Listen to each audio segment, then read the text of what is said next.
Bismillah, Assalamualaikum warahmatullahi wabarakatuh.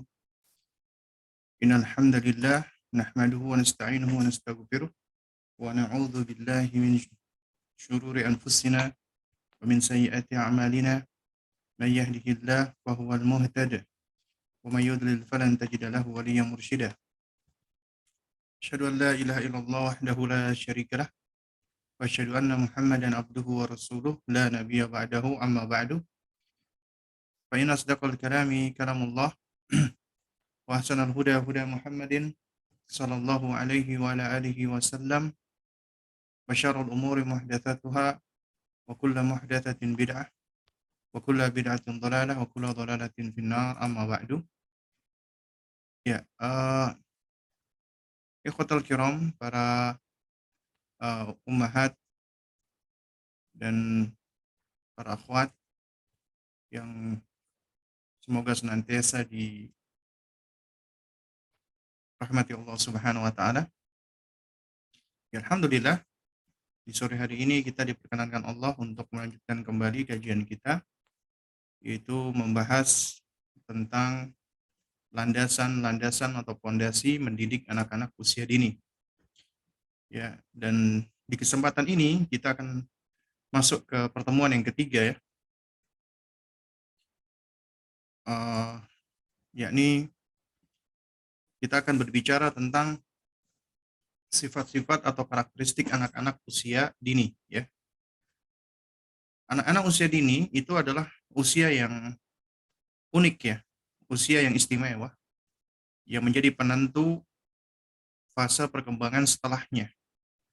Manakala anak-anak itu mereka terstimulasi dengan baik dan juga mereka mendapatkan pengasuhan yang baik di usia dini, maka insya Allah di fase-fase berikutnya, ya, anak-anak juga akan mendapatkan perkembangan yang baik, ya. Karena apa? Karena di fase tufulahnya, di fase kanak-kanaknya, mereka sudah mendapatkan stimulasi yang baik. Oleh karena itu, mengenal muyulul atfal atau kecenderungan dan perkembangan anak itu suatu hal yang niscaya harus diketahui oleh setiap orang tua dan setiap pendidik anak usia dini, agar kita bisa bersikap hikmah di dalam menghadapi mereka. Dan para ahli, para pakar, ketika mereka membuat kurikulum pendidikan, khususnya untuk anak usia dini, itu mereka buat bukan hanya sekedar membuat, tentunya melalui tahap-tahap pengamatan, ya, melalui tahap-tahap observasi, bahkan hingga penelitian, agar proses pembelajaran yang diberikan itu sesuai dengan kondisi anak, sesuai dengan perkembangan anak. Dan insya Allah kita akan mempelajari beberapa karakteristik unik pada anak, ya, agar kita bisa mengetahui ini adalah poin-poin atau hal-hal penting yang wajib untuk kita pahami pada anak-anak kita, sehingga kita akan bisa melakukan pendekatan atau approaching yang sesuai dengan usia mereka. Baik, sifat-sifat atau karakter yang saya sebutkan di dalam slide ini, itu secara umum saya ambil dari bukunya Syekh Ahmad At-Thayyar hafizahullah, Kaifa Turabbi Abna'aka. Kemudian kami perkaya, ya, dengan konten-konten atau bacaan-bacaan lain yang bersesuaian atau yang berkaitan. Nah, termasuk juga di antara bahan bacaan kami adalah buku-buku yang berkaitan dengan perkembangan AUD, ya, anak usia dini. Di kesempatan yang lalu kita sudah mempelajari tentang secara global, ya, 14 karakter umum, ya. Ini bukan batasan, ya, tapi ini adalah sebagian dari sifat atau karakter yang perlu untuk kita pahami ada pada anak-anak. Yang pertama anak-anak itu memiliki sifat kathratul harakah wa adamul istiqrar. Banyak bergerak, susah diem. Ini adalah sifat yang tampak pada anak-anak usia dini. Banyak bergerak dan susah diam dalam waktu yang lama adalah tabiat alami anak di fase ini. Ya, jadi bukan artinya anak-anak banyak gerak, nggak bisa diem itu dikatakan anak-anak yang repot, yang rewel. Tidak.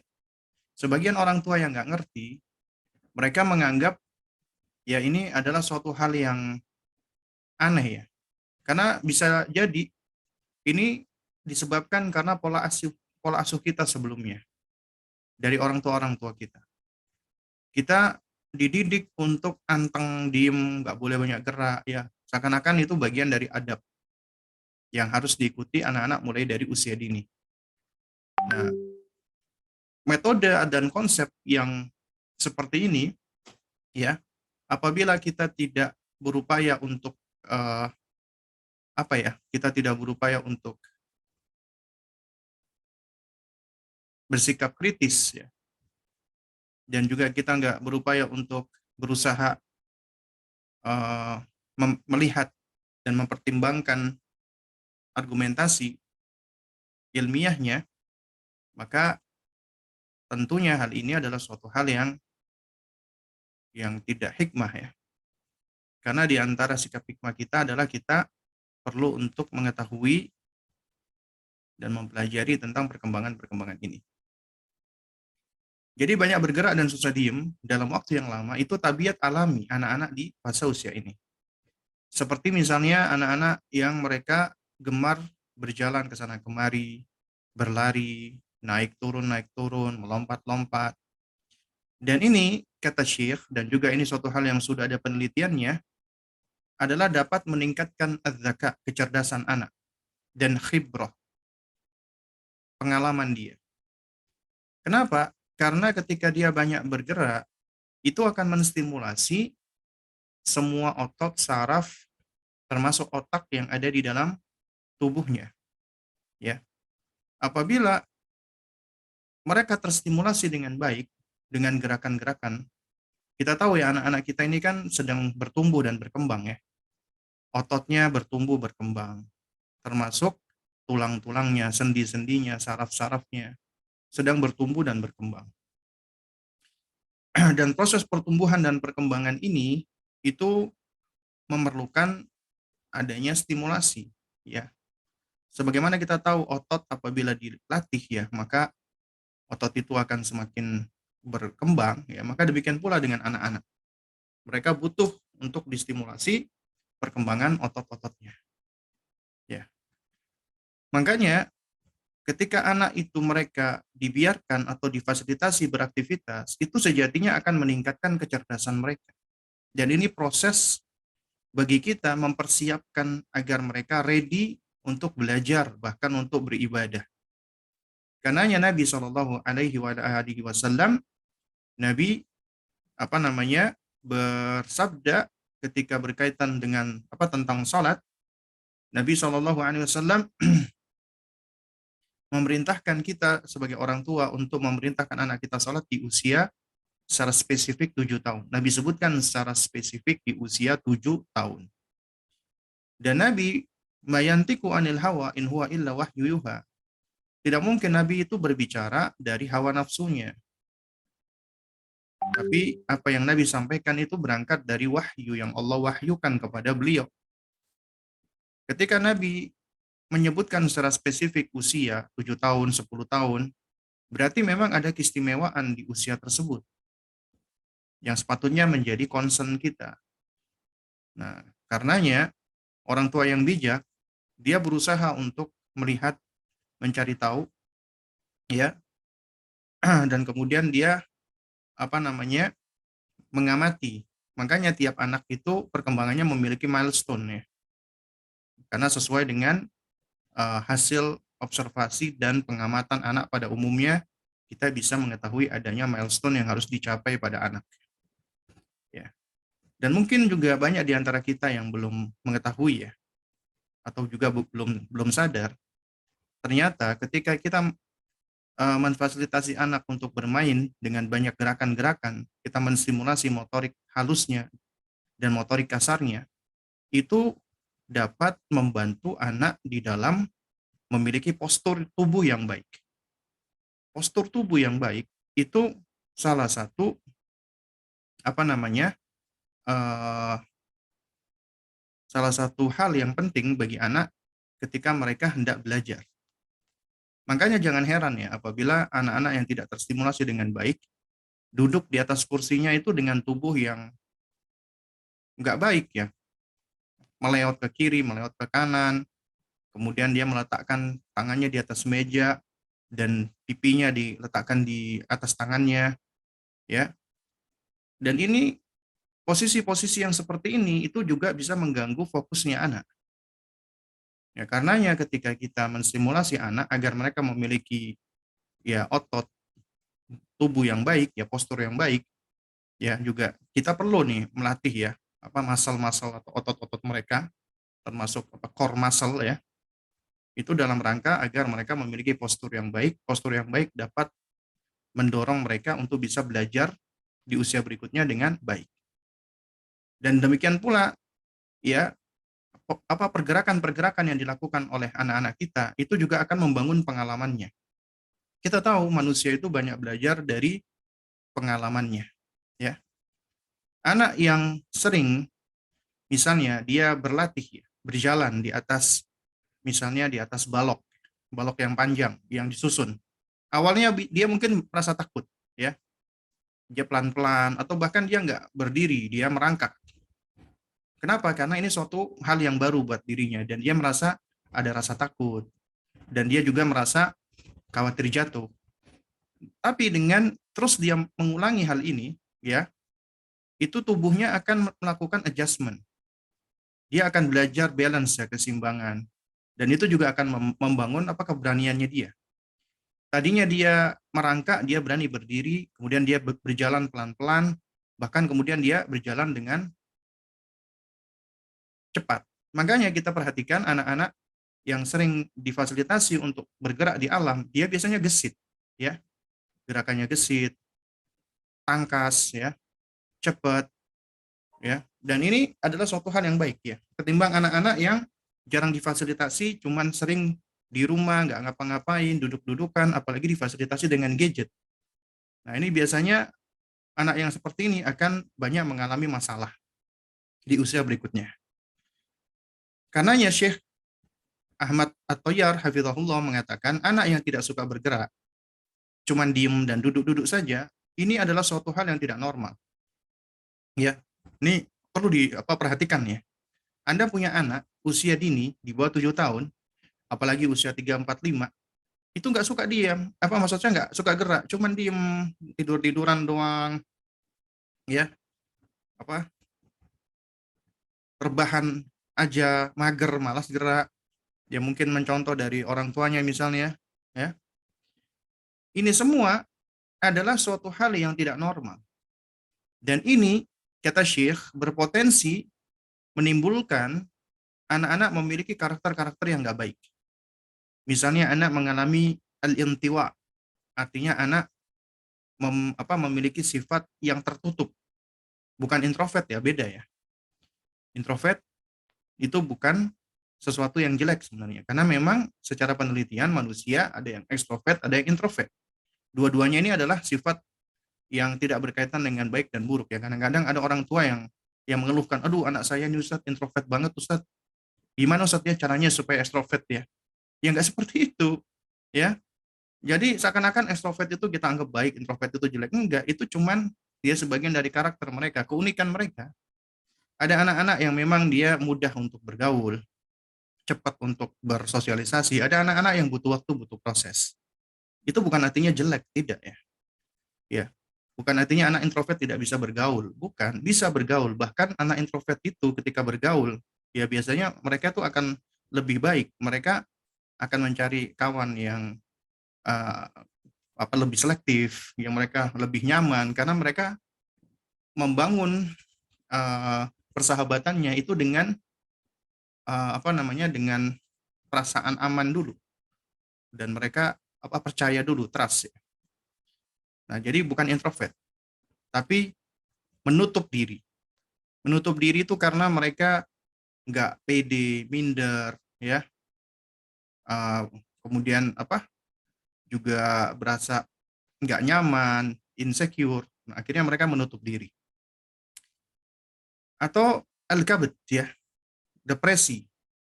Atau makna lainnya adalah suka marah-marah, temperamental, ya, nggak bisa mengatur emosinya dan perasaannya.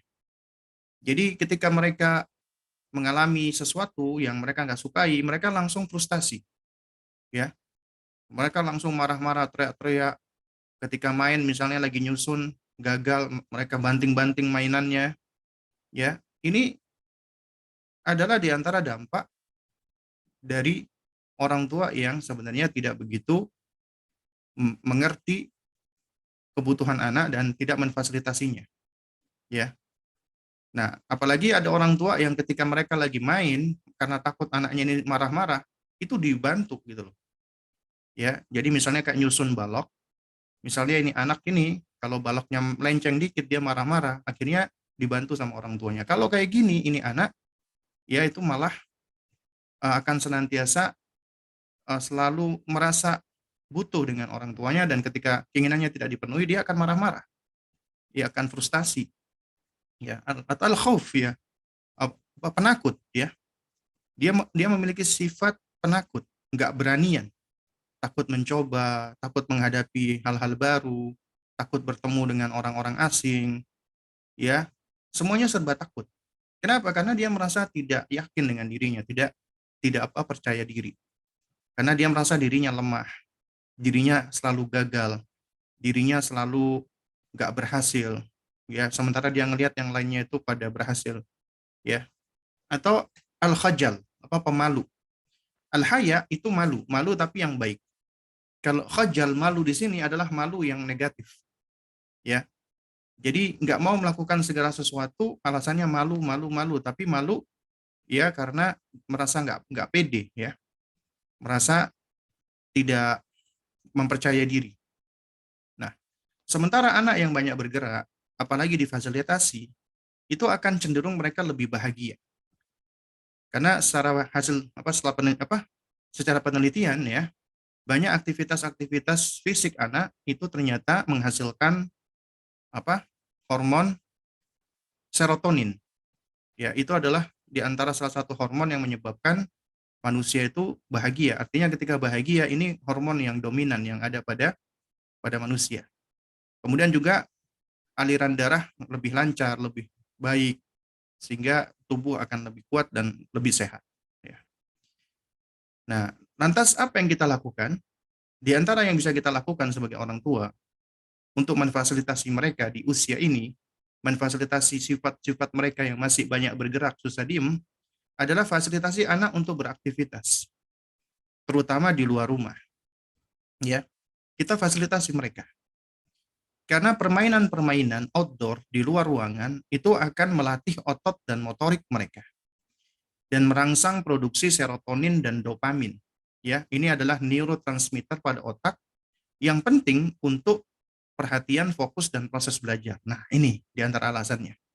Karena setelah dilakukan penelitian, ya, aktivitas-aktivitas outdoor itu bisa memproduksi hormon serotonin dan dopamin, ya. Ini adalah neurotransmitter nih pada otak, ya, yang ternyata berpengaruh kuat di dalam fokusnya anak, perhatiannya anak, atensinya anak. Dan ini adalah suatu hal yang penting di dalam proses belajar. Dengan kata lain, apabila anak-anak itu mereka difasilitasi untuk beraktivitas, terutama di luar ruangan atau outdoor, maka akan mempengaruhi secara positif tentang perhatian, fokus, dan proses belajar mereka. Karena itu, jangan sampai kita menjadi orang tua yang bakhil, yang pelit, ya. Bakhil atau pelit untuk mengizinkan anak kita mengeksplor, menjelajah. Karena ini usia mereka menjadi explorer, ya, menjadi penjelajah. Di dalam menjelajahnya mereka banyak belajar. Mereka sedang membangun pengetahuan dan pengalaman.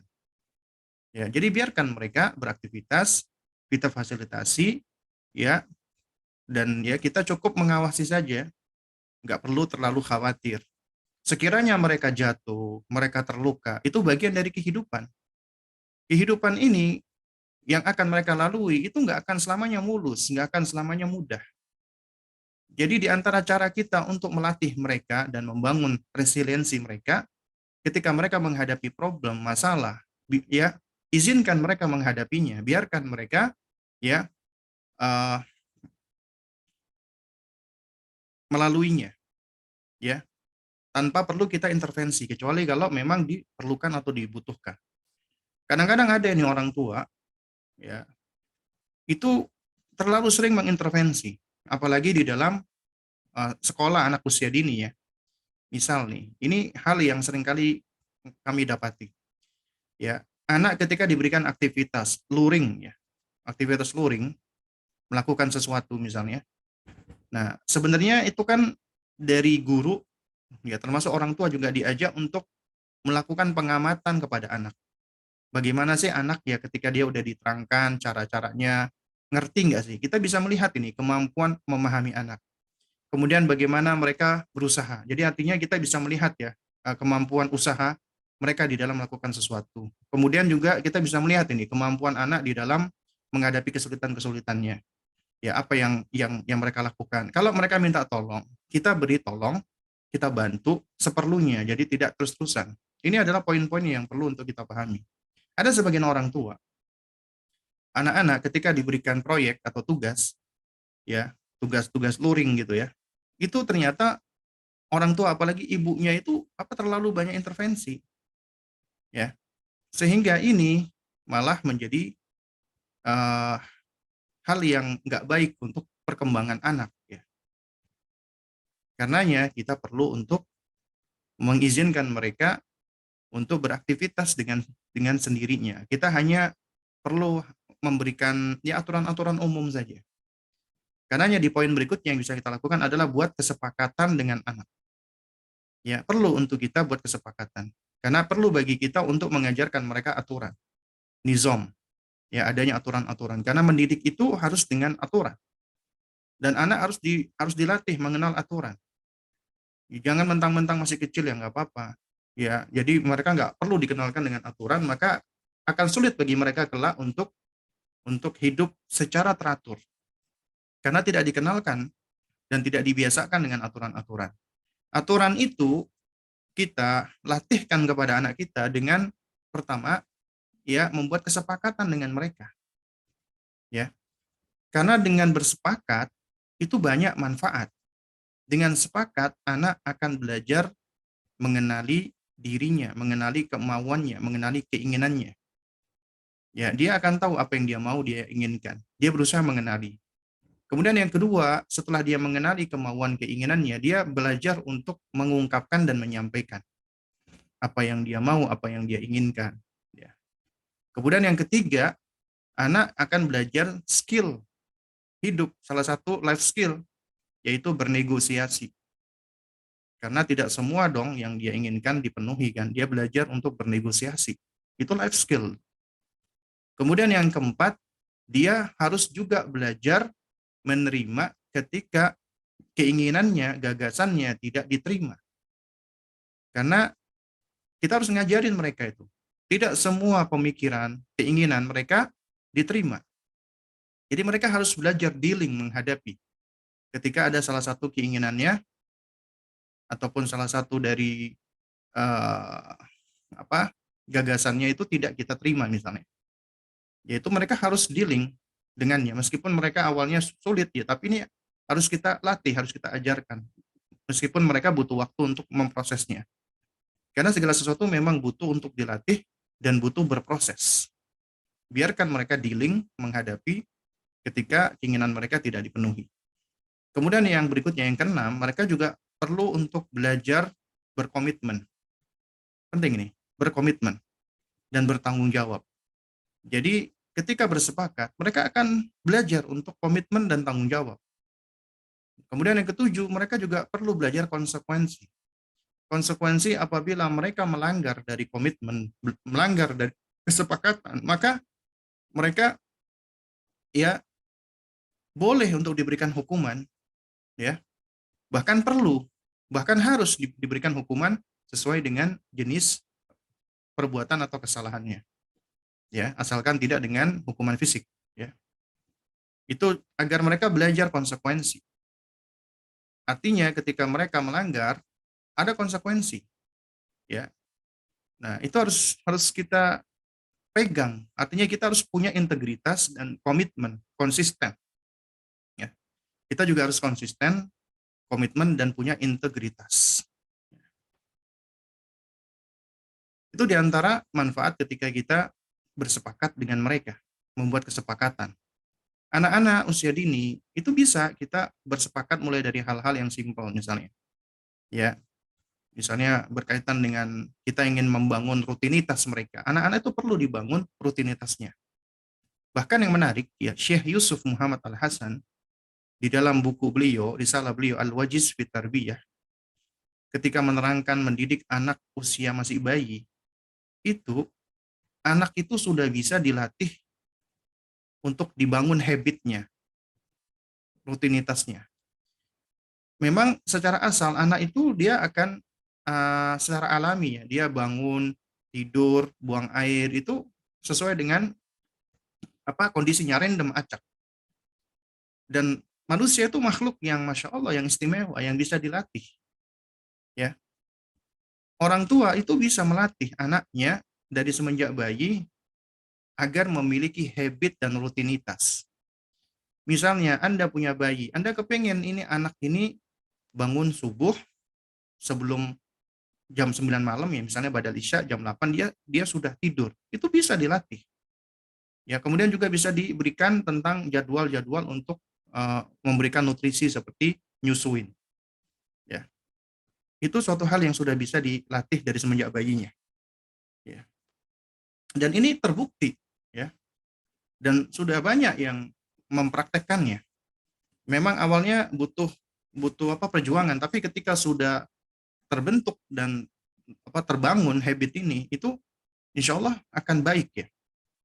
Maksudnya berikut-berikutnya itu akan mudah. Allah yang memberikan kemudahan. Sulit di awal, tapi berikutnya akan mudah. Dan berbeda dengan orang tua yang tidak berusaha membangun habit, mengikuti ritme, ritme acak, random. Sehingga kehidupan anak kita juga akan random, acak. Ada loh orang tua itu kesulitan menghadapi anaknya ternyata sampai jam 2 malam itu belum tidur. Ya, sehingga bapaknya itu gantian sama ibunya menemani anaknya yang belum tidur. Akhirnya ketika ngantuk, ya, capek, lelah. Ditanya bosnya, "Kamu kenapa sih kalau kerja suka ngantuk?" "Maaf, Pak, saya ngejagain anak, Pak, malam-malam." "Loh, anakmu kenapa?" "Anak saya nggak bisa tidur malam, Pak." Nah, itu biasanya karena apa? Karena kita nggak membangun ritme yang baik, ya. Tidak dibangun habitnya dari bayi, ya. Itu sebenarnya bisa dibangun. Ya, asalnya mungkin memang butuh waktu gitu loh. Butuh proses, ya, dan butuh kesabaran. Tapi kalau sudah terbentuk, itu akan memudahkan insya Allah. Ya. Karena anak itu akan bisa tumbuh sesuai dengan apa yang dibiasakan padanya. Kemudian yang ketiga, jangan terlalu banyak melakukan pendekatan dengan larangan-larangan. Ya, bukan artinya melarang nggak boleh. Ya, bukan. Boleh kita melarang. Menggunakan kata jangan juga boleh. Ya, tapi tentunya di sini ada rincian. Karenanya mereka yang melarang orang tua mengatakan kata jangan pada anak usia dini, itu tidak kita tolak secara mutlak dan tidak kita terima begitu saja. Ada rinciannya. Mereka yang melarang secara mutlak nggak benar, ya. Karena apa? Karena di dalam pendidikan itu harus ada larangan, harus ada perintah dan larangan, ya, harus ada. Dan mereka-mereka yang orang tua yang terlalu sering mempergunakan larangan juga nggak baik. Karena larangan itu menjadi tidak efektif lagi. Sebagaimana dikatakan dalam sebuah idiom, ya, kathratul masas tuthibul ihsas. Ya, kalau terlalu banyak distimulasi akan kehilangan apa? Akan kehilangan sensitivitas. Udah nggak begitu sensitif lagi, udah nggak efektif lagi. Gitu. Anda misalnya setiap hari selalu melakukan pendekatan, ini jangan, ini nggak boleh, itu jangan, nggak boleh, jangan, nggak boleh, nggak boleh. Karena sering digunakan cara-cara seperti ini, jadi nggak efektif, anak ya. Jadi tidak efektif cara-cara yang demikian. Lagian secara perkembangan, ya, bahkan secara kalau kita perhatikan ya, akal kita, otak kita ini ya, ketika memahami bahasa, ya, mereka ya akal kita ini akan cenderung untuk apa? Untuk fokus kepada kata atau kepada sesuatu yang dilarang tadi. Sadar nggak? Nggak sadar. Contoh nih, ketika Anda di jalan misalnya. Ini banyak digunakan nih oleh orang-orang eh, apa namanya, orang-orang digital marketing ya. Misalnya di jalan ada tulisan ya, jangan menoleh ke kiri. Nah itu malah kita tuh kepingin noleh ke kiri, penasaran gitu. Ada apa? Oh nggak taunya ada orang jualan. Ya. Atau misalnya ada tulisan ya, apa namanya, hati-hati di sebelah kiri gitu misalnya. Nah kita jadi malah penasaran, ada apa itu? Karena sulit bagi kita secara langsung ya, apalagi anak-anak kita itu bisa menghindar dari apa yang dilarang tadi, kecuali apabila sudah diiringi dengan apa namanya pemahaman gitu. Makanya di dalam memberikan larangan di dalam agama kita itu ada tafsil, ada rinciannya, berkaitan juga dengan perkembangan akal dan usia dari anak kita. Misal lagi nih ya, contoh ya, ketika saya berkata kepada Anda, ya, jangan pikirkan kucing, ya, jangan pikirkan kucing. Saya yakin siapapun yang mendengar kata ini langsung muncul di dalam pikirannya kucing. Padahal saya mengatakan jangan pikirkan kucing. Ya. Jadi dia langsung muncul di dalam benaknya, di dalam pikirannya, oh kucing. Ya. Padahal saya mengatakan jangan mikirin kucing gitu, tapi malah muncul. Makanya kadang-kadang kata larangan atau jangan itu malah menstimulasi orang untuk melakukan lawan daripada jangan tersebut apabila itu dilakukan dengan cara yang tidak benar. Makanya ketika Anda mengatakan kepada anak Anda, jangan melompat, jangan lari, jangan apa namanya, jangan mukul, jangan ini, jangan itu malah yang masuk ke dalam benaknya itu adalah kata setelah kata jangan tadi. Jangan melompat, itu malah menstimulasi mereka atau mendorong mereka untuk melompat. Jangan lari, malah menstimulasi mereka untuk lari gitu. Ya. Bahkan juga di dalam penelitian ya, katanya ini ya, ya, kayak pelatihan driver atau pilot ya, misalnya pilot atau apa namanya pembalap ya, atau namanya pemain ski ya. Mereka itu dilatih ketika sedang berjalan, misalnya apa pemain ski ya, itu kan mereka melewati pohon-pohon, mereka menghindar pohon. Nah, jadi kalau mereka malah fokusnya kepada pohon ya, misalnya jangan nabrak pohon, jangan jangan apa namanya nabrak pohon. Jadi mereka akan fokus kepada pohon. Akhirnya apa yang terjadi? Nabrak, nabrak pohon. Ya. Tapi kalau mereka fokus kepada jalannya, ya, fokus kepada jalur jalan skinya, ya. Nah, jadi mereka bisa apa namanya menghindari pohon. Ya. Nah, ini ini itu diantara ini ya, diantara keunikan ya, apa namanya pemikiran manusia.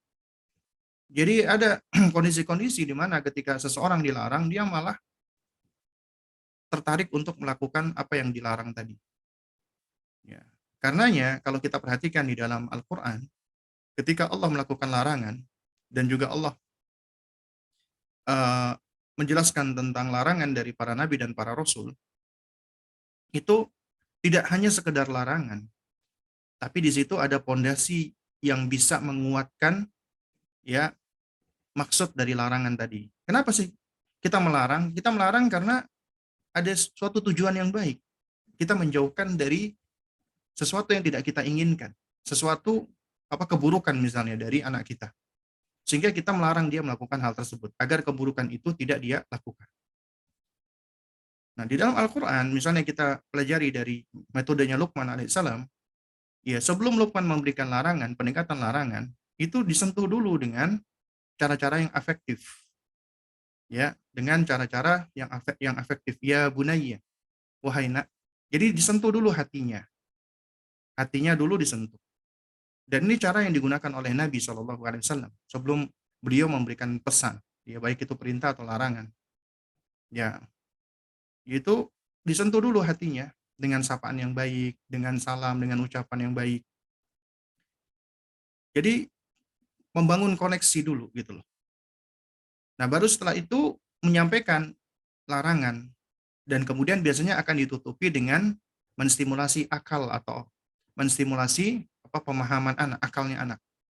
Kenapa sih ini dilarang? Itu disebutkan alasannya. La tusyrik billah, janganlah kamu menyekutukan Allah.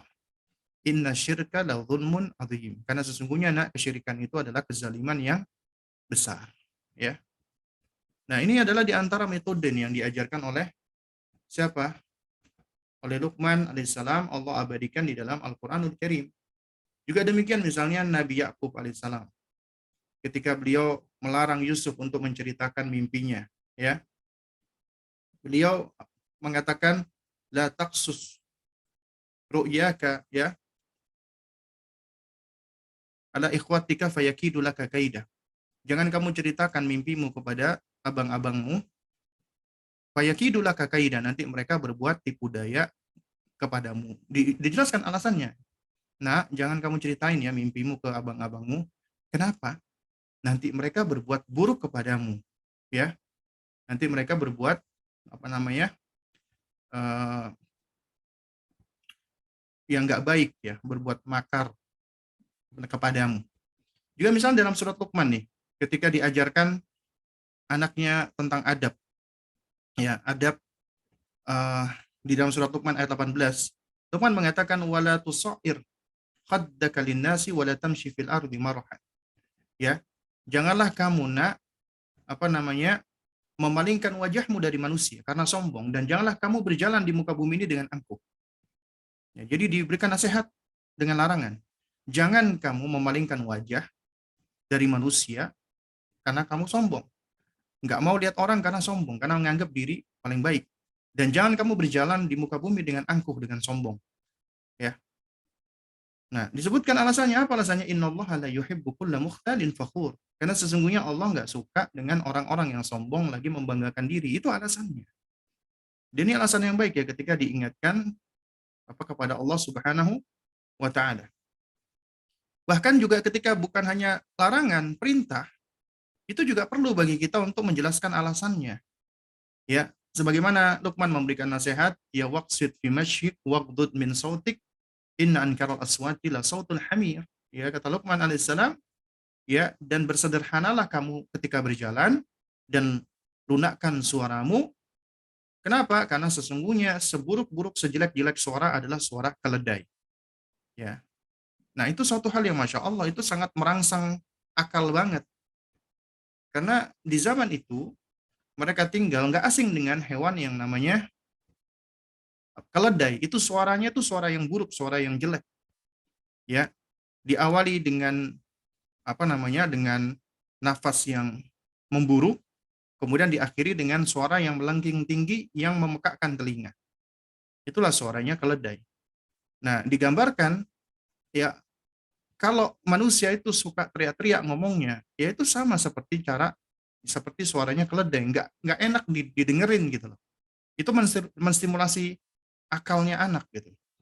Ya. Jadi ketika Anda melakukan pendekatan dengan perintah dan larangan, jangan lupa kita perlu untuk menjelaskan alasannya. Nah, jangan main di dapur ya, Nak. Malah penasaran dia dengan isi dapur. Ya, tapi perlu kita bawa. Ayo sini, Nak. Kamu ikut Umi sini. Nah, di dapur ini pertama kotor, banyak minyak berceceran, ada barang-barang berbahaya, ada kompor. Kompor ini panas, api. Ya kita deketin misalnya, itu boleh. Ya kemudian ada pisau, ada kotoran-kotoran, ada ini dan itu membahayakan kamu. Ya. Nah, jadi kita jelaskan alasannya. Wala kulihal, memberikan larangan kepada anak itu perlu, tapi jangan terlalu sering. Di antara konsep yang perlu kita pahami ketika melarang anak adalah sentuh dulu hatinya sebelum kita melarang, dan ketika kita telah melarang, berikan argumentasinya, akalnya, untuk menyentuh akalnya. Itu yang pertama. Kemudian yang kedua, ketika melarang, maka ya laranglah sesuatu yang memang itu membahayakan anak, atau sesuatu itu adalah perkara yang diharamkan Allah. Ya, hal-hal yang berkaitan dengan apa yang diharamkan Allah. Seperti misalnya yang paling besar dari keharaman itu adalah kesyirikan, termasuk kemaksiatan. Maka kita larang dia. Ya, kalau itu udah berkaitan dengan hal-hal yang maksiat, lakukan pendekatan dengan jangan, nggak boleh. Nah, adapun yang ketiga, kalau itu berkaitan dengan hal-hal yang tidak berkaitan dengan prinsip agama, tidak berkaitan dengan hal-hal yang apa namanya membahayakan, maka nggak perlu kita larang. Misalnya anak keluar rumah nggak pakai sandal, ya itu baik, dia akan terstimulasi itu saraf-saraf kakinya ketika menginjak aspal, menginjak rumput. Kadang-kadang ih kotor, jijik ah, ya. Padahal itu bagus, baik. Kadang-kadang yang membuat anak kita itu jijikan itu kita sebagai orang tua gitu. Ya, kadang-kadang anak itu sampai mengalami OCD itu gara-gara kita gitu. Karena kita suka melarang-larang, dikit-dikit kita larang. Padahal perlu mereka itu terstimulasi. Atau misalnya mereka uh, bermain yang kotor-kotor misalnya kita larang. Ya, selama itu tidak membahayakan, maka tidak perlu kita melakukan pendekatan dengan larangan. Ya, kita belajar nih dari baginda Nabi yang mulia alaihissalam. Nabi ketika anak sambungnya Umar bin Abi Salamah radhiyallahu taala anhu ketika berada di pangkuan beliau dan pada saat berada di atas meja makan, ya itu tangannya Umar bin Abi Salamah itu sebagaimana Umar bin Abi Salamah menceritakan, ya beliau menjulur-julurkan tangannya ke pinggan makanan, dijulur-julurkan. Kita paling Gus, kamu nggak sopan, kamu ini nggak boleh kayak gitu ah, kamu ini julur-julurin tangan kayak gitu nggak sopan gitu kan. Mungkin kita intinya sudah ngomel-ngomelin anak kita gitu, ya entah dengan larangan atau dengan yang semisalnya. Tapi Nabi tidak. Nabi SAW melakukan pendekatan dengan cara yang luar biasa. Ya bunayya, wahai nak, samillah, ucapin bismillah ya. Karena dia tahu ini waktunya makan, ucapin bismillah. Ya, wakul biyaminik, makan dengan tangan kananmu. Ya, makan dengan tangan kananmu. Karena Umar bin Abi Salamah itu menjulurkan kedua tangannya. Ayo makan dengan tangan kanan ya. Wakul mimma yalik, dan makan yang dekat sama kamu. Artinya kalau makan yang dekat, jangan julur-julurin tangan ke yang jauh. Nah, kata Umar bin Abi Salamah, setelah itu, aku selalu melazimi apa yang dinasihatkan Nabi kepadaku itu. Ya itulah luar biasanya. Apabila cara-cara yang kita gunakan adalah cara-cara yang dicontohkan oleh manusia yang terbaik. Ya. Jadi, nggak apa-apa kita melarang anak kita, tapi juga jangan terlalu sering. Ya. Dan juga kita tidak membenarkan mereka yang melarang secara mutlak orang tua melarang anaknya. Itu juga suatu hal yang nggak benar. Ya. Jadi ada rincian. Kemudian beri aktivitas yang bermanfaat pada anak. Ketika anak-anak itu bermain, permainan mereka itu mubah, ya, hal-hal yang mubah. Tentunya orang tua yang cerdas, ketika orang tua itu memfasilitasi anak bermain, maka carilah permainan-permainan yang bermanfaat, yang bisa menstimulasi sarafnya, ototnya, motorik halusnya, motorik kasarnya, keseimbangannya, sensoriknya, dan yang lainnya. Ya, jadi ini mengharuskan kita untuk belajar agar kita bisa menstimulasi anak dengan aktivitas-aktivitas yang bermanfaat. Apalagi di zaman digital seperti saat ini, itu tantangannya besar. Beda dengan zaman dahulu. Di zaman dahulu, ya, zamannya para ulama-ulama kita dahulu, itu belum ada gadget. Sehingga mereka aktivitasnya, kita nggak perlu deh ngomong apa zamannya ulama. Zaman kita dulu aja deh, masih kecil. Ya, ketika itu yang namanya smartphone itu masih langka. Smartphone itu belum semaju seperti sekarang. Internet itu paling masih GPRS, dan itu pun tidak semua orang bisa menikmati. Ya, kita dulu ingat ketika kita masih kecil, begitu banyak permainan-permainan. Yang mana itu permainannya kalau nggak kita eh, nggak kita mainkan, atau anak kita nggak bermain, akan punah. Ya, ada permainan gobak sodor, ada permainan benteng-bentengan, ada permainan bahkan ya kayak main bekel ya, itu biasanya untuk anak perempuan. Tapi sebenarnya itu juga bukan untuk perempuan, anak laki-laki juga juga boleh sebenarnya main bekel itu. Ya, ada bola bekel sama ada kayak biji-biji kuaci atau biji-biji itu kan, itu juga Masya Allah itu sangat melatih sekali fokus, ya, motorik halus. Ya, jadi dulu itu begitu banyak permainan-permainan itu yang banyak menstimulasi. Kita lihat nih serial Bolang itu ya, bocah petualang, ya, mereka keluar jalan-jalan kadang-kadang nggak pakai sandal. Itu biasanya badannya kuat-kuat, ya. Nah, biasanya mereka itu juga ya selain tangkas ya, gesit, itu juga punya apa? Zaka, kecerdasan. Kecerdasan itu bukan selalu terkait dengan akademik ya, kecerdasan itu banyak ya. Ya, misalnya kecerdasan di dalam bersosialisasi, dalam berempati, ya di dalam banyak hal. Ya, itu juga menstimulasi kecerdasan. Ya, jadi penting bagi kita untuk berikan aktivitas yang bermanfaat. Ya, kalau sekarang itu kebanyakan anak-anak kita fasilitasi berolahraga, yang olahraga itu apanya? Jempolnya sama matanya dengan apa? Dengan game-game. Makanya zaman sekarang itu kebanyakan menjadi zaman digital ini, kebanyakan menjadi anak-anak itu masuk di dalam kategori bangsa rebahan, suka rebahan doang ya. Ya, jadi malah tidak baik untuk perkembangan mereka. Kemudian juga bisa kita ajak mereka ke rumah saudara, sahabat, apa tetangga yang punya anak-anak sebaya, ya, atau kita bawa ke tempat-tempat wisata hiburan, ya, atau kita masukkan ke sekolah-sekolah yang sevisi dan semisi dengan kita, di antaranya agar mereka belajar untuk berinteraksi dan bersosialisasi. Ya, juga boleh kita mengajak mereka ke tempat wisata atau hiburan itu sebagai reward atau hadiah misalnya. Ya, misalnya ketika mereka melakukan sesuatu, melakukan apa kebaikan-kebaikan, melakukan sesuatu yang baik ya. Kemudian kita berikan reward itu boleh. Misalnya kita ajak jalan-jalan. Nah, ini diantara sebagian cara ketika kita menghadapi anak-anak yang di fase banyak bergerak. Ya, kita lanjutkan sedikit ya. Di karakter yang kedua adalah syiddatut taqlid. Artinya peniru dan pencontoh yang hebat, yang luar biasa. Anak kita itu adalah sosok penduplikasi yang luar biasa. Ya. Karena Allah memberikan instrumen belajar kepada anak kita. Mendengar, melihat, kemudian meniru dan mencontoh. Seperti spons yang menyerap segala sesuatu di sekelilingnya. Tapi spons dia memang tidak ngapa-ngapain ya. Tapi kalau anak kita setelah dia serap, dia akan meniru dan mencontohnya. Dia akan menduplikasinya. Ya. Karena Allah berikan kepada kita sebagaimana kata Syekh Yusuf Muhammad Al-Hasan, dua jihazan. Jihazu al-iltiqat wa jihazu al-muhakah. Instrumen untuk menerima yaitu mendengar, melihat, dan instrumen untuk merespon yaitu dengan mencontoh, meniru, muhakah.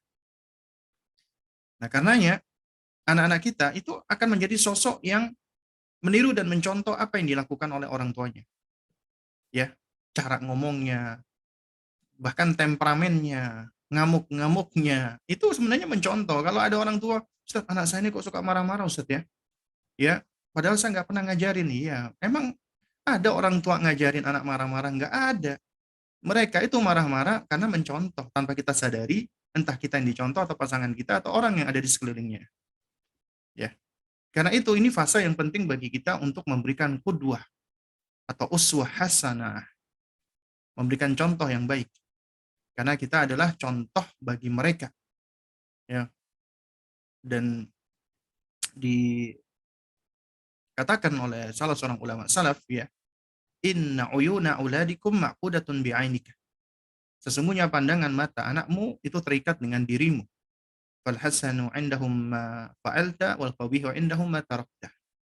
Yang baik bagi mereka apa yang engkau kerjakan, dan yang buruk bagi mereka apa yang engkau tinggalkan. Makanya berikan contoh yang baik, karena al-qudwal hasanah ablagh min alafil mawa'id. Teladan yang baik itu lebih gamblang, lebih efektif daripada ribuan nasihat. Kemudian, ya, yang berbahaya adalah inkonsistensi. Ini ada salah ketik. Inkonsistensi pendidik antara perkataan dengan perbuatan, antara perkataan kita dengan perbuatan kita. Itu sangat mempengaruhi anak, sehingga anak bisa menjadi labil, bingung, tidak percaya diri, tertutup, suka berdusta. Karena beda antara apa yang kita katakan, sampaikan, dan apa yang kita contohkan. Orang tua yang keras itu seringkali inkonsisten, yang suka marah-marah. Ya, kamu kenapa nggak mau dengerin Abi sama Umi? Kamu kenapa kok rewel? Kamu kenapa kok suka marah? Kamu kenapa suka teriak-teriak? Anak melihat, loh, Abinya sama Uminya marah-marah juga sama, teriak-teriak juga. Ya, jadi tanpa disadari kita mencontohkan keburukan-keburukan tersebut. Karena itu apa yang bisa kita lakukan sebagai orang tua di fase ini khususnya, maka hendaknya kita sebagai pendidik berusaha untuk mengamalkan ilmu semaksimal mungkin, semampu kita. Meskipun kita nggak mampu untuk sempurna di dalam mengamalkannya. Yang penting kita berusaha semampunya. Terutama dalam hal akidah, ibadah, akhlak, muamalat. Adapun kalau kita keliru, kita salah, ya, kemudian kita sadar, alhamdulillah Allah menghendaki kebaikan. Karena disadarkan kita dari kesalahan, kita segera bertaubat kepada Allah, kita minta maaf kepada anak kita, dan kita terangkan, maaf ya nak, Abi tadi keliru, Abi tadi salah, Umi tadi salah. Kita akui kesalahan, kita minta maaf, dan kita berupaya untuk tidak mengulangi lagi. Itu yang bisa kita lakukan. Kemudian, di antara cara berikutnya adalah kita ikatkan mereka dengan sosok-sosok yang istimewa. Makanya ini fase mereka senang dengan kisah. Al-Quranul Karim Allah turunkan kepada manusia itu juga berisi dengan kisah-kisah. Karena di dalam kisah itu la ibrah. Terdapat ibrah pelajaran bagi orang-orang yang mau ya berpikir. Karenanya di antara cara kita mendidik anak, terutama di usia dini, adalah dengan kita bercerita, berkisah. Terutama kisah-kisah tentang para nabi dan rasul, kisahnya para sahabat, kisahnya orang-orang saleh dan para ulama. Kita tumbuhkan agar mereka ngefans dengan para ulama, ngefans dengan para nabi dan rasul, mengidolakan ya orang-orang saleh dan para ulama, agar mereka meniru dan mencontoh mereka. Karenanya anak-anak itu ketika antum ceritakan dengan cerita-cerita yang nggak masuk akal, menghayal, fantasi, superhero, mereka percaya, mereka mau menerima, dan mereka ngefans dengannya, dengan Superman, Spiderman, ya, dan yang semisalnya. Padahal kita tahu itu kan hayalan, ya. Bahkan orang dewasa pun juga ada yang fantas, ya. Ya maksud saya yang ngefans ya dengan tokoh-tokoh fantasi seperti itu. Padahal itu kan hayalan, fantasi, nggak beneran gitu, ya. Nah, makanya penting bagi kita untuk membangun karakter mereka dengan mengikatkan kepada orang-orang yang hebat. Kemudian menjauhkan anak dari pengaruh-pengaruh buruk, ya. Baik itu dari kerabat kita sendiri, dari tetangga kita. Kenapa? Karena mereka ibaratnya spons, mereka juga akan menyerap. Keburukan-keburukan pun juga akan mereka serap, karena mereka belum memiliki kemampuan yang kuat dalam hal menfilter, kemampuan tamyiz. Ya. Kemudian batasi tontonan dan penggunaan gawai. Bukan larang ya. Sulit bagi kita melarang anak untuk tidak mempergunakan gawai atau tidak menonton. Sulit. Kita berada di zaman yang namanya gawai, gadget, teknologi itu nggak bisa lepas kita darinya, kecuali kita pindah di tempat-tempat yang jauh dari teknologi ya. Kita pindah ke pelosok-pelosok yang sulit jaringan, baru itu memungkinkan. Tapi selama kita tinggal di perkotaan seperti ini, itu malah kalau kita melarang secara mutlak anak-anak kita dari gadget, itu malah membahayakan mereka. Kenapa? Karena ketika kita kita larang dari mereka, itu nggak akan menyebabkan mereka tidak akan dipengaruhi gadget. Karena kita nggak bisa mengawasi mereka 24 jam, ya kan? Karena itu, kita fasilitasi mereka boleh, tapi dengan batasan. Ya, dengan batasan. Ya, dengan memberikan aturan. Karena kita tahu, konten-konten televisi dan media digital lainnya itu sangat besar. Apalagi efek merusaknya. Tapi juga ada efek positifnya. Kita sebagai orang tua yang bijak, kita berusaha untuk membatasi, menjauhkan yang buruk, dan kita menfilter agar mereka mendapatkan kebaikan-kebaikan. Kemudian yang terakhir, selalu berusaha membersamai mereka di dalam aktivitasnya dan mengajak serta mereka, misalnya mengajak ke masjid, kemudian berkunjung ke orang soleh, berkunjung ke teman yang baik, ke ustadz, ya. Jadi intinya kita berusaha untuk mengajak mereka berbagai macam aktivitas, ya, yang baik. Juga di antara cara kita menumbuhkan maharatul hayah, ya, life skill mereka. Misalnya ini seorang ayah itu dia montir nih, ya, montir misalnya. Boleh ajak anak kita untuk ngebantu, ya. Ketika kita lagi bongkar mesin motor misalnya, ya kita jelaskan, nah ini kunci, kunci ini, kunci itu, ya, untuk buka-buka ini. Kita jelaskan, mereka itu masya Allah cepat untuk menerima seperti itu, ya. Jadi bahkan mereka bisa lebih cepat lagi untuk mempelajari, karena yang namanya skill itu bisa mereka serap dengan begitu cepatnya, karena mereka punya kemampuan untuk meniru yang luar biasa, menyerap, ya. Nah, baik, jadi ini mungkin yang bisa saya sampaikan ya di kesempatan kita pada sore hari ini. Insya Allah nanti kita lanjutkan lagi di pertemuan berikutnya. Ini memang poin-poin yang agak agak ini ya, agak agak panjang ya. Tapi di poin-poin berikutnya nanti insya Allah uh, akan semakin singkat ya. Nah, ini sudah ada pertanyaan yang masuk ya. Bagaimana kita sebagai orang tua memenuhi hak anak untuk bisa banyak gerak, sementara rumah memiliki ruang terbatas dan lingkungan rumah yang juga tidak mendukung karena tidak ada ruang publik seperti taman. Sedangkan taman kota, sedangkan mana ini? Kok gerak-gerak sendiri entar. Sedangkan taman kota jaraknya qadarullah jauh sehingga harus menggunakan kendaraan saat ingin ke sana dan juga waktu yang terbatas karena harus pergi dengan ayahnya yang juga dalam hal ini ayahnya kerja sampai sore, bahkan di saat weekend ada kegiatan mengajar juga. Apakah dengan membiarkan anak hanya berlarian di dalam kamar bisa memenuhi hak gerak mereka? Ya, tentunya kita tahu ya, anak ketika bergerak di ruangan kecil dengan ruangan yang luas itu berbeda.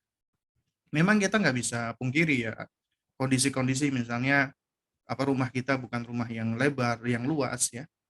Ya, tapi setidaknya kita berusaha untuk memfasilitasi mereka. Artinya begini, sebagai orang tua kita dituntut untuk bisa kreatif dengan ruangan yang terbatas. Alhamdulillah sekarang sudah banyak loh cara-cara metode.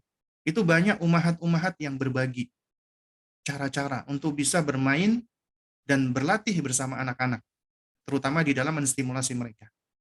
Karena ada beberapa permainan itu nggak butuh ruangan-ruangan yang luas, ruangan-ruangan yang yang harus gede, enggak, ya. Dan permainan-permainan itu begitu banyaknya. Jadi kita perlu untuk kreatif dan inovatif, ya, dan mempergunakan permainan-permainan yang ada. Dan alhamdulillah itu ada sejumlah ummahat ya yang berkarya ya, yang maksudnya punya pengalaman, punya skill, punya knowledge juga pengetahuan tentang hal ini. Itu banyak yang berbagi cara-caranya. Ya, ada yang membuat pelatihan-pelatihannya, bahkan ada juga kelas-kelasnya, ya. Itu hal-hal yang bisa kita kita ikuti dan kita lakukan. Atau juga mungkin ada kelas-kelas daring ya buat anak-anak kita, ya. Karena kelas daring itu kan sebenarnya juga ada aktivitas-aktivitasnya, ya itu juga bisa kita ikuti ya. Jadi nggak mesti harus di ruangan yang luas.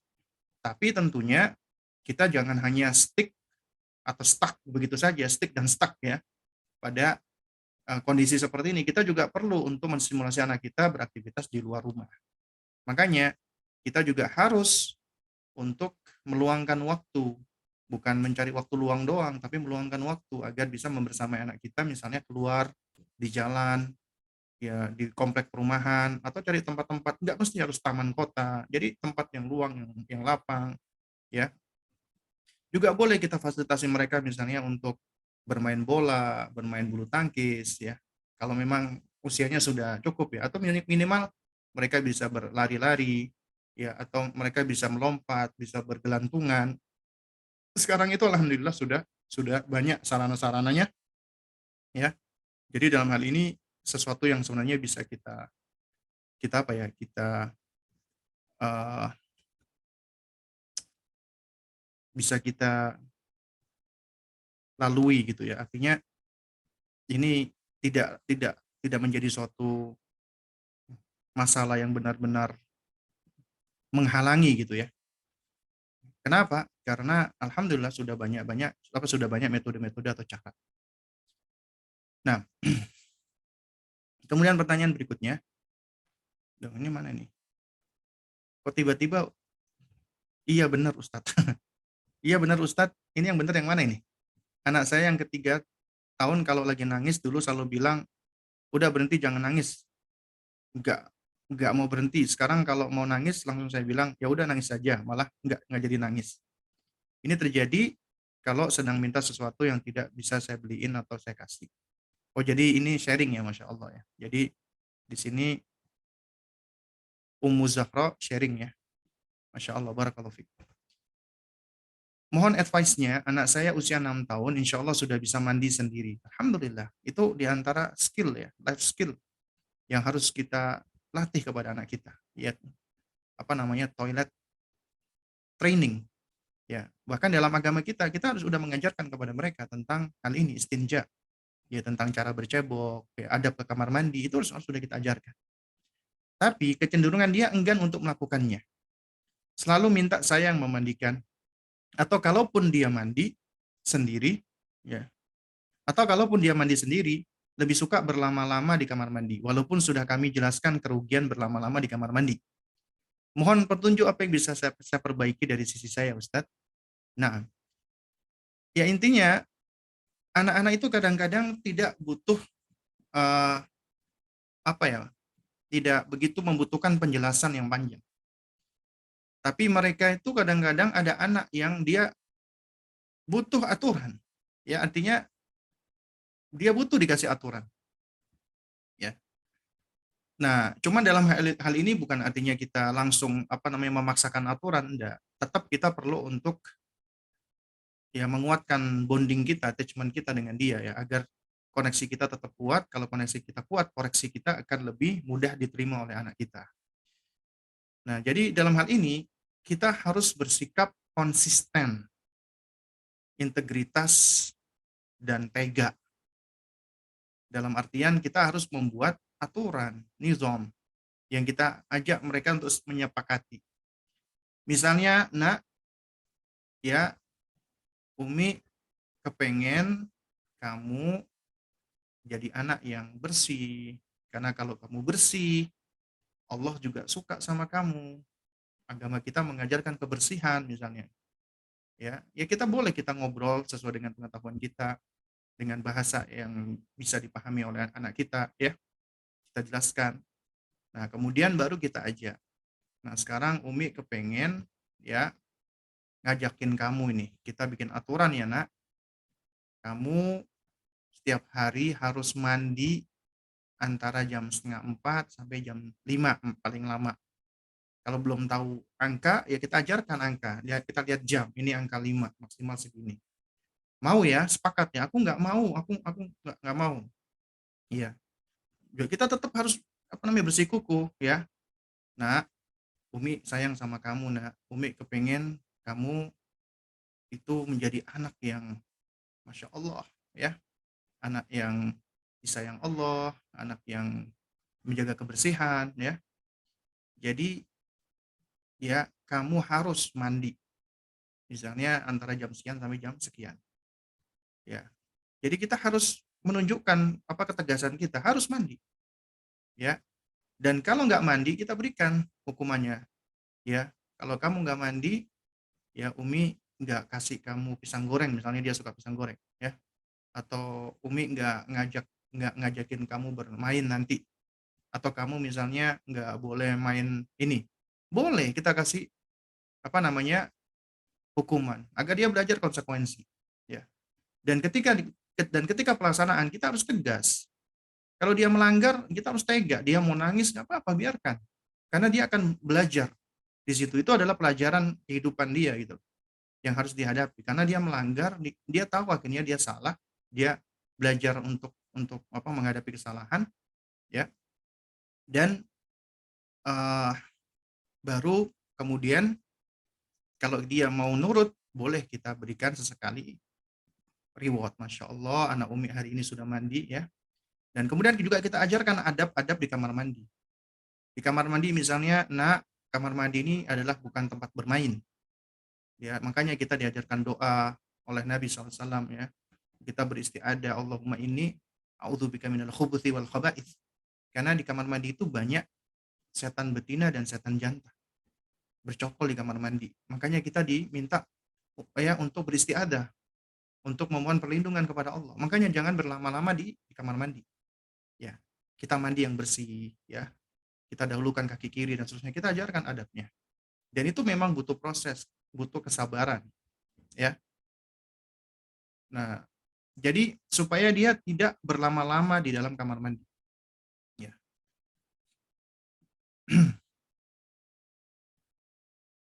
Dan intinya di dalam hal ini adalah, ya, kita sebagai orang tua harus terus berupaya melakukan pendekatan yang tepat, dan kita di sisi lain juga harus tegas dan tega, dan tegas. Tapi dalam bingkai yang baik, ya, dalam bingkai uh, apa namanya, bingkai sebagai bentuk perhatian kita. Nah,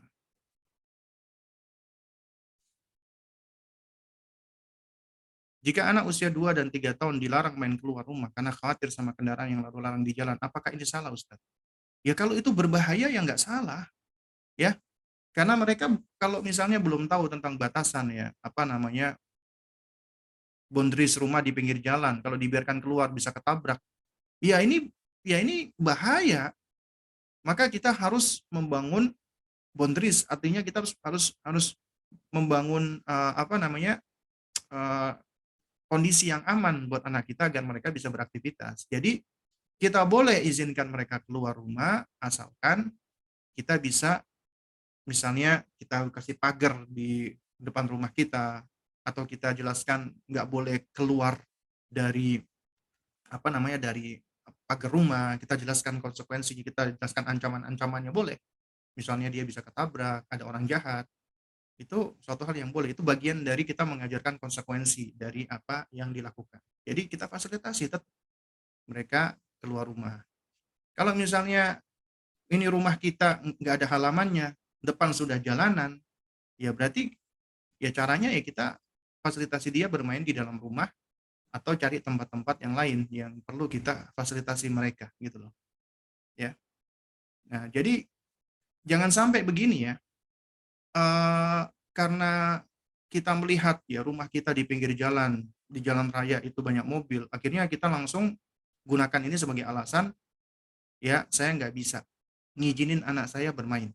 Padahal dia bisa bermain di dalam rumah, dia bisa bermain di tempat-tempat lain, ya. Artinya jangan sampai ada suatu kondisi-kondisi yang itu tidak ideal menjadikan atau menyebabkan kita tidak bisa memberikan haknya anak di dalam bermain. Bermain itu haknya anak, ya, yang harus kita tunaikan, harus kita fasilitasi. Nah, bagaimana mengondisikan anak usia 9 sampai 10 tahun? Ya ini berarti udah di usia ini, ya, usia tamyiz, ya, menjelang azawar. Yang masih belum bisa diam ketika bermajelis ilmu. Jadi sedikit-sedikit bergerak dan mengajak temannya mengobrol. Sudah diingatkan tapi masih melakukan hal tersebut. Jazakallah khair, Ustaz. Ya ini nasihat saya adalah berarti orang tua dan pendidiknya perlu untuk mengamati dan mencermati kembali. Anak seperti ini berarti dia itu kemungkinan besar belum terstimulasi dengan baik. Ya, sehingga ketika dia tidak terstimulasi dengan baik atau belum terstimulasi dengan baik, maka dia akan cenderung untuk nggak bisa diem, bergerak sana, bergerak sini, atau yang semisalnya. Jadi apa yang kita lakukan?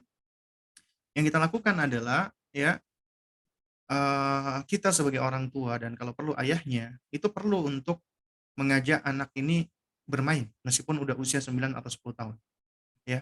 Kita fasilitasi dia bersepeda misalnya, main bola, main basket, jogging, ya. Dan khususnya ayahnya nih, ya kalau bisa meluangkan waktu. Dan kemudian menstimulasi tubuhnya, ya, agar dia bisa bergerak dengan baik dan seterusnya. Baru kemudian kita ajarkan adab-adab di dalam majelis ilmu, ya, adab-adab di dalam belajar, menuntut ilmu. Kita lakukan ini ya tentunya dengan proses, nggak bisa langsung cuman kita ajak misalnya beraktivitas hanya sepekan kita tiba-tiba ingin langsung ada perubahan yang signifikan. Enggak.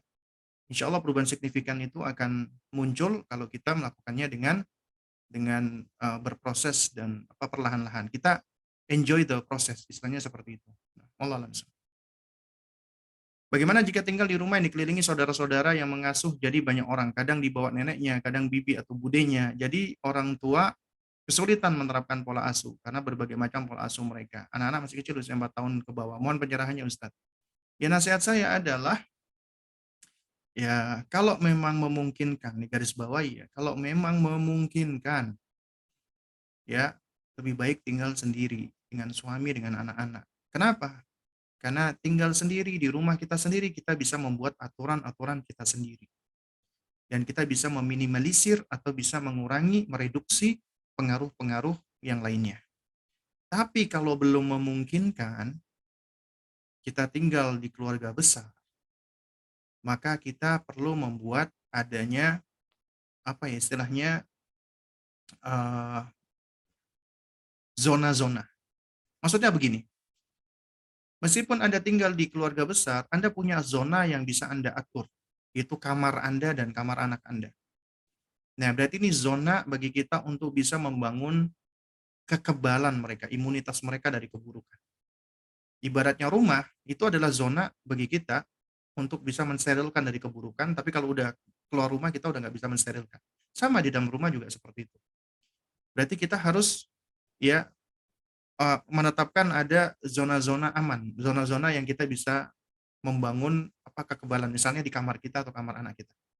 Ya, berarti itu tempat kita bisa membangun pondasi. Adapun di luar dari zona, di luar dari kamar, maka yang kita lakukan adalah kita berusaha untuk mengawasi, ya, dan kita berusaha untuk menetralisir semaksimal mungkin dengan cara baik. Ya, diantaranya juga kita perlu adanya sikap yang tegas. Kalau kalau nggak boleh. Kalau boleh, boleh. Ya, kita bisa menyampaikan ke anak kita atau menyampaikan ke orang lain, misalnya ke bibinya. Kita sampaikan, Mbak, maaf ya Mbak, saya nggak mengizinkan anak saya untuk melakukan ini. Itu kita sampaikan. Ya, tapi lebih baik disampaikan di belakang anak kita. Kita sampaikan juga ke orang tuanya, ya, misalnya ke kakek neneknya anak kita atau orang tua kita. Maaf ya, maaf Pak, kalau boleh aku kepengen banget diberikan kesempatan untuk bisa mendidik anakku sendiri. Ya, papa mama udah punya kesempatan waktu mendidik aku. Sekarang tolong berikanlah aku kesempatan Pak gitu. Agar aku bisa mendidik mereka. Artinya mama papa kalau ada sesuatu tentang uh, anak kami, tolong jangan langsung sampaikan kepada dia, tapi tolong sampaikan kepada aku dulu gitu. Jadi kita jujur ngomong open ya. Karena kalau kita nggak uh, tidak terbuka, susah ya. Karena sorahatan rohatan ya. Kalau kita berterus terang, insya Allah akan lebih menenangkan. Nah, kok banyak pertanyaan tiba-tiba? Saya punya anak usia 19 bulan, suka mengemut jempolnya, dan kalau dilarang itu tidak mau. Apakah ini akibat dari saya salah mendidik atau bagaimana? Ya enggak, baru 19 bulan. Ya, dan ini juga fasenya dia masih fase oral, ya. Artinya masih banyak melakukan sesuatu dengan cara memasukkan sesuatu di dalam mulut. Ini masih normal gitu. Bahkan kalau dilarang dia masih belum ngerti, ya. Jadi tidak perlu khawatir karena usianya masih 19 bulan. Kalau usianya 19 tahun baru kita khawatir atau usianya 9 tahun baru baru kita khawatir. Anak di bawah 2 tahun itu sebenarnya masih belum ngerti dan masih sulit untuk dilarang, apalagi dengan lisan, instruksi lisan. Itu masih belum memungkinkan, ya. Nah, jadi kalau dia misalnya usia seperti itu masih ngemut-ngemut misalnya jempol atau yang lainnya, maka itu masih usianya ya. masih usianya. Nah, tapi kita bisa bangun kebiasaan untuk menjauhkan dia agar tidak ngemut-ngemut jempol, ya, atau yang seperti itu. Jadi perlu kita ketahui kenapa sih dia itu kok suka ngemut-ngemut jarinya, berarti dia itu dalam fase sedang sedang butuh sesuatu di situ, ya. Dia itu dalam fase anak-anak usia ini kan dalam dalam fase yang seringkali disebut juga dengan fase oral ini ya, itu mereka itu semacam lagi butuh untuk distimulasi dengan sesuatu. Ya, dan proses mereka untuk mempelajari sesuatu itu juga dengan mulutnya, dengan memasukkan barang-barang ke dalam mulut, ya. Itu umumnya anak-anak usia ini, ya. Bahkan keponakan saya ya usia 2 tahun lebih ya, pada saat dia ketemu sama apa, saya lupa namanya itu, hewan juga, hewan kayak serangga, karena dia penasaran itu dimasukkan mulut sampai ibunya syok ya. Ya, jadi ini memang bagian dari perkembangan anak-anak kita, karenanya kita nggak perlu terlalu khawatir ya, kalau itu selama dalam batasan yang normal. Jadi anak-anak usia seperti ini memasukkan jari, ya, masukkan barang atau benda ke mulutnya itu masih normal, ya. Nah, karenanya kita tahu ya, anak-anak di usia ini kadang-kadang dikasih empeng gitu kan, karena memang ya mungkin giginya mau tumbuh ya, atau mungkin gusinya itu apa kayak gatel atau yang semisalnya, sehingga dia ingin ingin mengurangi efek itu tadi yang dia rasakan gitu, sehingga dia memasukkan sesuatu ke dalam mulutnya. Jadi kalau umurnya 19 bulan ya kita nggak usah terlalu khawatir ya. Anak kami 4 tahun kalau ditanya misalnya, matanya sakit kan kalau lama nonton TV, dia jawab nggak sakit, padahal dia tahu Ustadz jawabannya. Apakah jawaban seperti ini tidak karena tidak mau untuk dilarang, atau sifat yang buruk dari anak yang tidak jujur Ustadz? Bagaimana kami sebagai orang tua harus menyikapinya Ustadz? Jadi yang pertama, anak-anak secara asal tidak berdusta, tidak berbohong. Karena itu kita jangan membangun pandangan kita terhadap anak seperti ini, kita anggap dia berbohong. Jangan. Ya. Memang berbohong itu adalah menyampaikan sesuatu tidak sesuai dengan kenyataan. Anak-anak itu dia belum memiliki kemampuan untuk memilah-milah, bahkan untuk memilah mana yang nyata dan tidak. Karenanya anak-anak itu sebenarnya di usia-usia ini itu adalah anak yang belum berbohong. Ketika dia berbohong pun ya itu juga karena bisa jadi dia meniru, mencontoh, dan dia nggak begitu tahu, dan dia nggak begitu sadar, apalagi di usia 4 tahunan ya. Ya. Lalu kemudian ketika misalnya anak kita itu suka nonton TV dengan melihat layar dekat-dekat, ya, kalau Anda mengingatkan dia, "Nak, jangan deket-deket lihatnya, nanti matamu sakit." Ya tuh, kan, matamu sakit kan? Nah, dia itu merasa nyaman ketika lihat TV, karena itu hiburan dia. Kemudian kita ingin merusak kenyamanan dia dengan, misalnya nyuruh dia mundur misalnya, ya. Kemudian kita menjelaskan tentang bahayanya ini dan itu ya. Itu kalau kita merasa apa yang kita lakukan tidak efektif, maka cari metode lain, cari cara lain, jangan kita hanya stick dengan cara yang sama, ya. Di antaranya kalau misalnya gini ya, kita ingatkan anak kita, "Nak, kamu nggak boleh ini." Tetap dia bergeming. "Nggak boleh ini." Tetap dia bergeming. Kemudian kita ulangi lagi. Kalau itu masih bergeming, berarti ini cara kita adalah cara yang tidak efektif. Berarti kita harus melakukan pendekatan yang lain, ya. Ada nih ibu-ibu bilang, "Ustaz, anak saya itu, aduh, pokoknya bawel luar biasa Ustaz. Nggak pernah nurut Ustaz, dipanggil nggak mau nurut." Ya.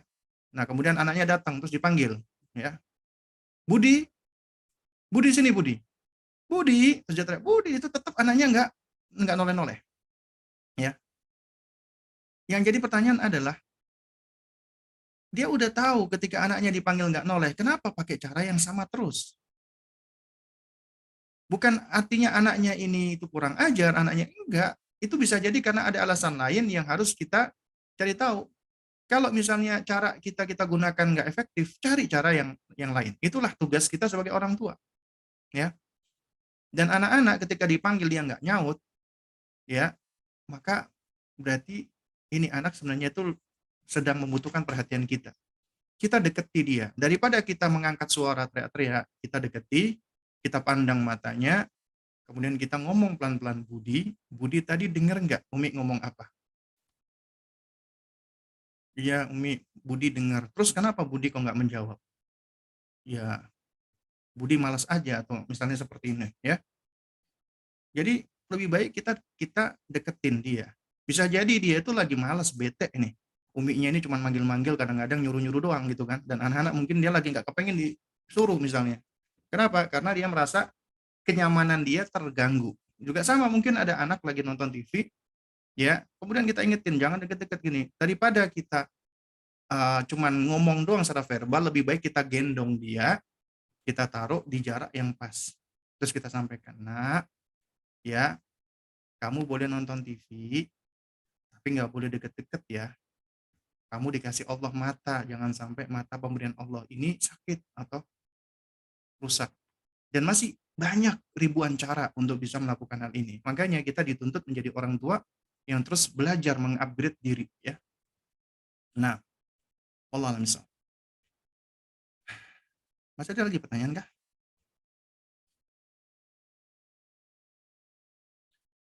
Ustadz, saya lagi dilema. Ponakan saya di Indonesia kuliah tapi punya teman udah kuliah berarti. Ya, tapi punya teman dekat wanita, pacaran. Dan saya mengetahui tapi tidak bisa mencegah. Sudah saya larang tapi tidak menurut. Seberapa besar dosa saya sebagai tante yang mengetahui tapi tidak bisa mencegah? Sudah ditanyain tapi nggak ngaku, tapi ngakunya katanya agak pacaran hanya teman. Tapi Anan nggak percaya, ponakan saya ini dekat sama saya, hampir semua 9 ponakan laki-laki saya dekat dengan saya, dan saya menganggap mereka seperti anak sendiri, saya tidak mempunyai anak kandung, saya takut sekali akan dosa yang membiarkan mereka pacaran masuk masa kuliah ini, mohon penyerahannya Ustadz untuk saya, jazakallah khairan, nah, wa jazakillah khairan, dan mudah-mudahan Allah mudahkan, ya, sang penanya, dan Allah Subhanahu wa taala ganjar ya atas perhatiannya kepada keponakan-keponakannya ini. Jadi ya inti daripada pendidikan itu adalah kita hanya berusaha, kita hanya menyampaikan, menasehati. Diterima atau nggak diterima itu di luar kapasitas kita, apalagi kalau anak kita atau anak didik kita ternyata sudah dewasa, sudah balik. Jadi kita nggak bisa maksa, ya kita cuma bisa apa? Bisa menasehati, menyampaikan sebaik mungkin, seilmiah mungkin, ya. Dan tentunya ketika kita menyampaikan, nggak didengar, nggak dituruti, maka kita terus berusaha tidak mempergunakan cara yang sama. Kalau kita misalnya menyampaikan anak kita kok nggak mau dengerin, berarti ada sesuatu ini, ya. Dan seringkali mereka nggak sadar kalau kita melakukan ini tuh sebenarnya kita perhatian, kita cinta, tapi mereka menganggap apa-apaan sih? Wah, tante ini ikut-ikutan mengintervensi urusan apa privasi saya. Bisa jadi seperti itu gitu. Kenapa? Jadi dia merasa nggak nyaman. Akhirnya dia kayak alih-alih mau mendengarkan kita malah merasa nggak nyaman dengan kita. Karenanya kita perlu melakukan pendekatan-pendekatan yang tepat, ya. Yaitu apa? Kita mulai dengan kembali menguatkan trust, ya trust, apa kepercayaan, ya. Intinya kita melakukan ini karena kita care sama dia. Adapun dosa tidak, Anda tidak berdosa atas apa yang dilakukan oleh orang lain, apalagi sudah dewasa, ya. Dan ini juga apa keponakan Anda. Jadi Anda tidak dosa. Apalagi Anda sudah mengingatkan, sudah menasihati, maka Allah Maha Adil ya. Allah tidak akan mengadab seseorang, menghukum seseorang karena yang dilakukan oleh orang lain.